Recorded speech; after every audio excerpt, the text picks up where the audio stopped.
Okay, here we go. Chapter 12. Me and Winn-Dixie got to Gertrude's Pets so early for my first day of work that the close sign was still in the window. But when I pushed on the door, it swung open, and so we went on inside. I was about to call out to Otis that we were there, but then I heard music. It was the prettiest music I had ever heard in my life. I looked around to see where it was coming from, and that's when I noticed that all of the animals were out of their cages.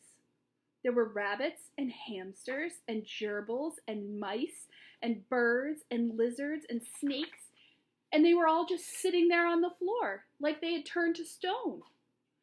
And Otis was standing in the middle of them. He was playing a guitar, and he had on skinny, pointy-toed cow boots, and he was tapping them while he was playing the music. His eyes were closed, and he was smiling. Winn-Dixie got a dreamy kind of look on his face. He smiled real hard at Otis, and then he sneezed, and then his whiskers went all fuzzy, and then he sighed and kind of dropped to the floor with all the other animals. Just then, Gertrude caught sight of Winn-Dixie. "Dog!" she croaked, and flew over and landed on his head. Otis looked up at me. He stopped playing his guitar, and the spell was broken. The rabbits started hopping, and the birds started flying, and the lizards started leaping, and the snakes started slithering, and Winn-Dixie started barking and chasing everything that was moving, and Otis shouted, "Help me!" For what seemed like a long time, me and Otis ran around trying to catch mice and gerbils and hamsters and snakes and lizards. We kept on bumping into each other and tripping over the animals, and Gertrude kept screaming, "Dog! Dog!" Every time I caught something, I put it back in the first cage I saw. I didn't care if it was the right cage or not. I just put it in and slammed the door. And the whole time I was chasing things, I was thinking that Otis must be some kind of snake charmer, the way he could play his guitar and make all the animals turn to stone.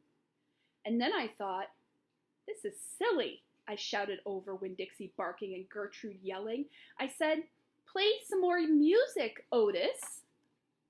He looked at me for a minute. Then he started playing his guitar. And in just a few seconds, everything was quiet. Winn-Dixie was laying on the floor, blinking his eyes and smiling to himself and sneezing every now and then. And the mice and the gerbils and the rabbits and the lizards and the snakes that we hadn't caught yet got quiet and sat still.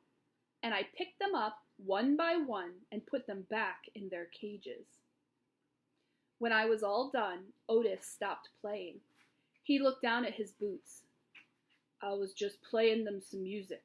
It makes them happy." "Yes, sir," I said. "Did they escape from their cages?" "No," Otis said.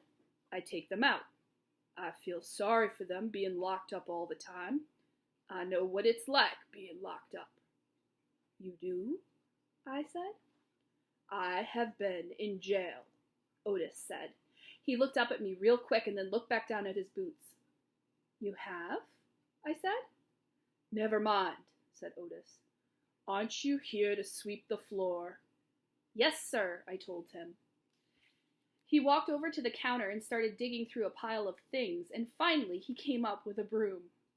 "Here," he said, "you should start sweeping." Only he must have gotten confused. He was holding out his guitar to me instead of the broom. "With your guitar?" I asked.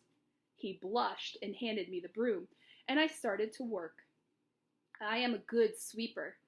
I swept the whole store and then dusted some of the shelves.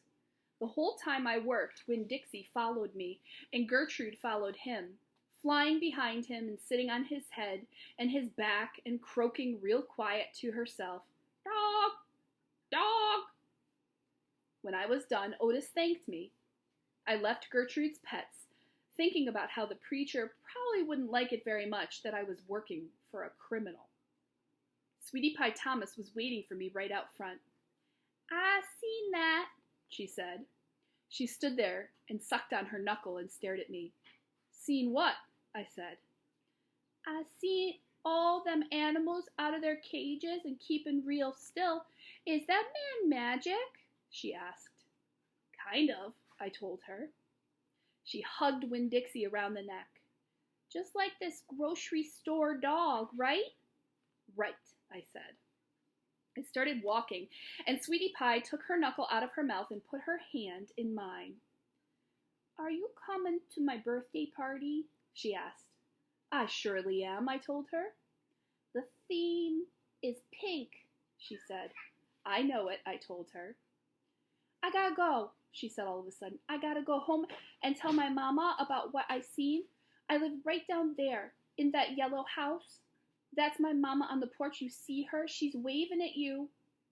I waved at the woman on the porch, and she waved back, and I watched Sweetie Pie run off to tell her mama about Otis being a magic man. It made me think about my mama, and how I wanted to tell her the story about Otis charming all the animals. I was collecting stories for her. I would also tell her about Miss Franny and the bear, and about meeting Gloria Dump, and believing for just a minute that she was a witch.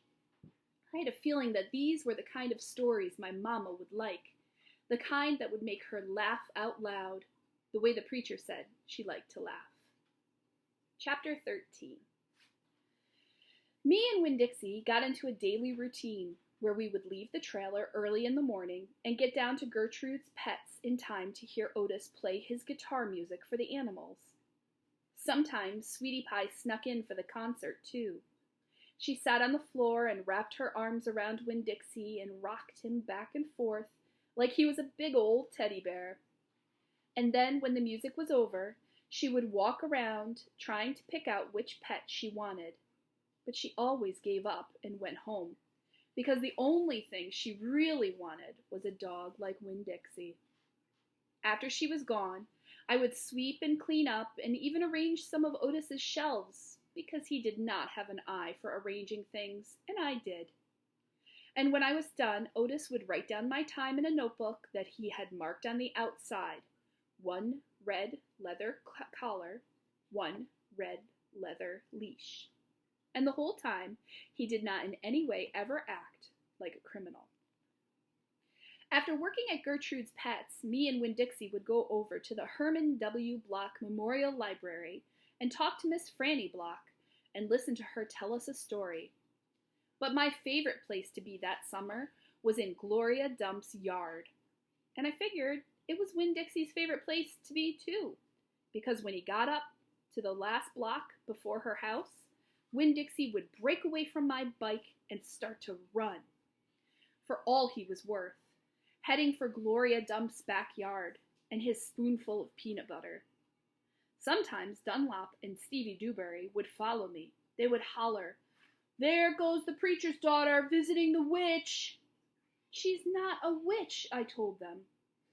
It made me mad the way they wouldn't listen to me and kept on believing whatever they wanted to believe about Gloria Dump. One time, Stevie said to me, "My mama says you shouldn't be spending all your time cooped up in that pet shop and at that library sitting around talking with old ladies. She said you should get out in the fresh air and play with kids your own age. That's what my mama says." "Oh, lay off her," Dunlap said to Stevie. Then he turned to me. "He don't mean it," he said. But I was already mad. I shouted at Stevie. I said, "I don't care what your mama says. She's not my mama, so she can't tell me what to do." "I'm gonna tell my mama you said that," shouted Stevie, "and she'll tell your daddy, and he'll shame you in front of the whole church. And that pet shop man is stupid, and he was in jail, and I wonder if your daddy knows that."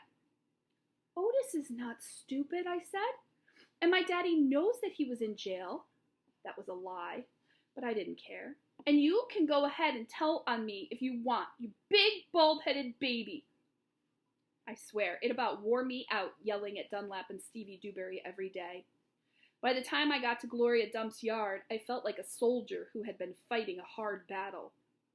Gloria would make me a peanut butter sandwich straight off, and then she would pour me a cup of coffee with half coffee and half milk, and that would refresh me.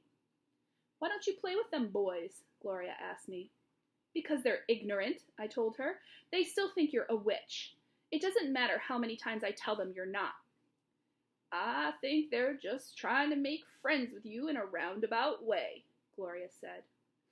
I don't want to be their friend, I said. It might be fun having them two boys for friends. I'd rather talk with you, I said. They're stupid and mean, and they're boys.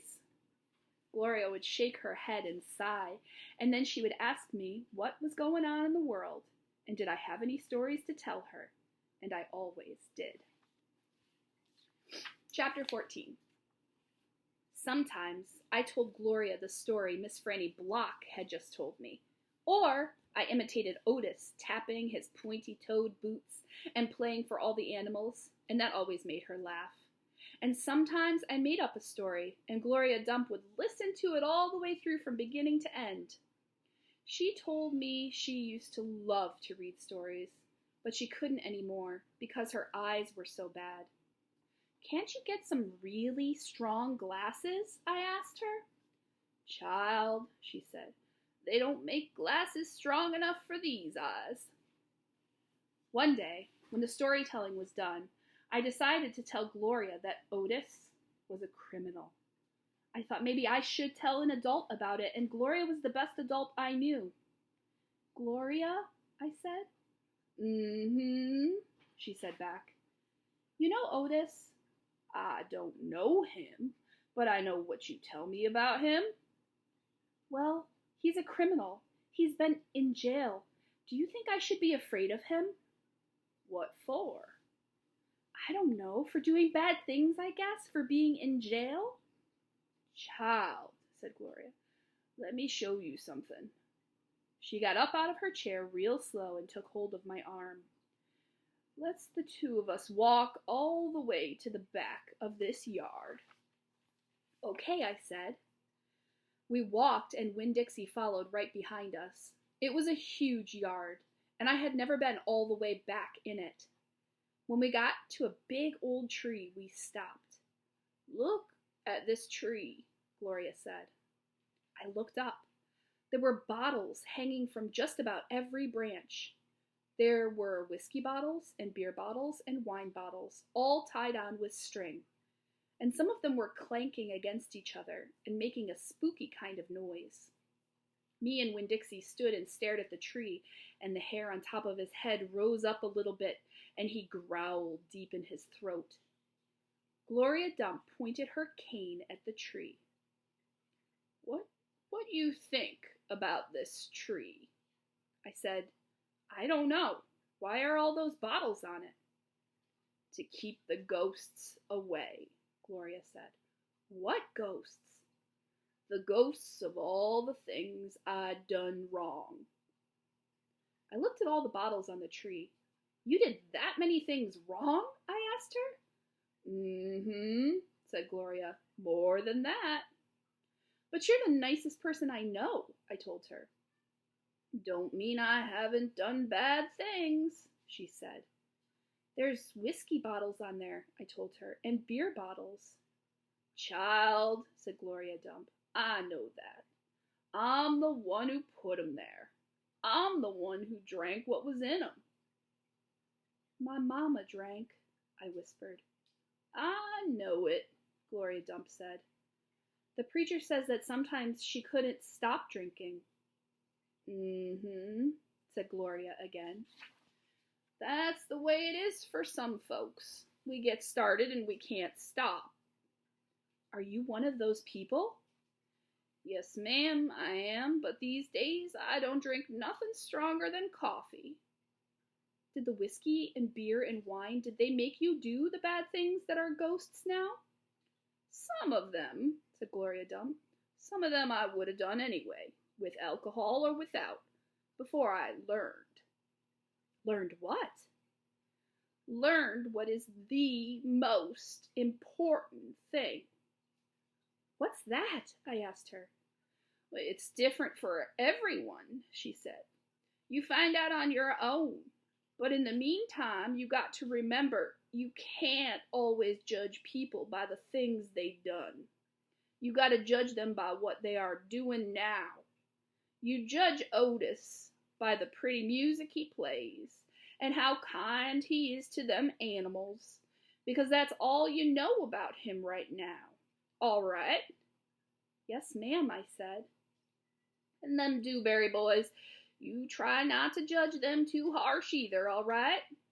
All right, I said. All right, then, said Gloria Dump. She turned and started walking away. Winn-Dixie nudged me with his wet nose and wagged his tail. When he saw I wasn't going, he trotted after Gloria. I stayed where I was and studied the tree. I wondered if my mama, wherever she was, had a tree full of bottles. And I wondered if I was a ghost to her, the same way she sometimes seemed like a ghost to me. The end for today.